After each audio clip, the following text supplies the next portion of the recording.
Leo ni takriban siku 10 toka Jeshi la Polisi Tanzania lilipotoa taarifa ya hali ya usalama nchini tarehe 12 mwezi wa 12 2025.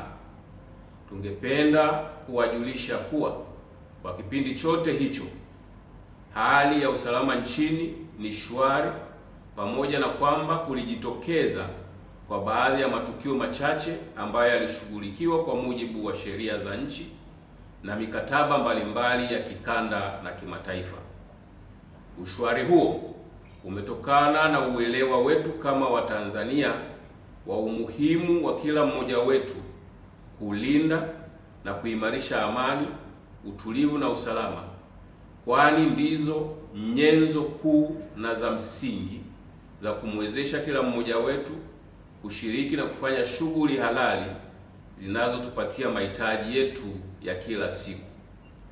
Tunapoelekea kusherehekea sikukuu za mwisho wa mwaka na mwanzo wa mwaka ambazo zitatanguliwa na sherehe za Christmas, Jeshi la Polisi kwa kushirikiana na vyombo vingine vya ulinzi na usalama vinaendelea kuimarisha ulinzi wakati wote na hata baada ya sikukuu hizo. Aidha, wito unatolewa kwa wananchi wote na kwa wote watakaokuwa nchini kuwa kinachohitajika ni kila mmoja wetu kutambua thamani na umuhimu wa amani na usalama katika maisha ya kila mmoja wetu.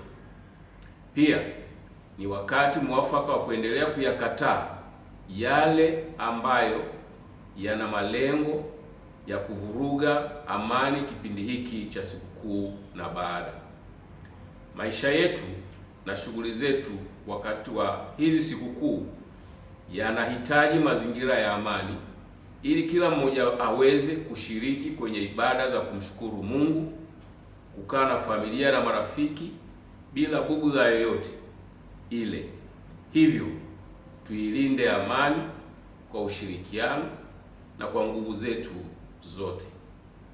Aidha, Jeshi la Polisi linatoa wito kwa wale watakaosafiri waendelee kuzingatia sheria za usalama barabarani ili zitusaidie kujiepusha na ajali, tukizingatia kauli mbiu ya wiki ya Nenda kwa Usalama Barabarani inayosema endesha salama, familia inakusubiri.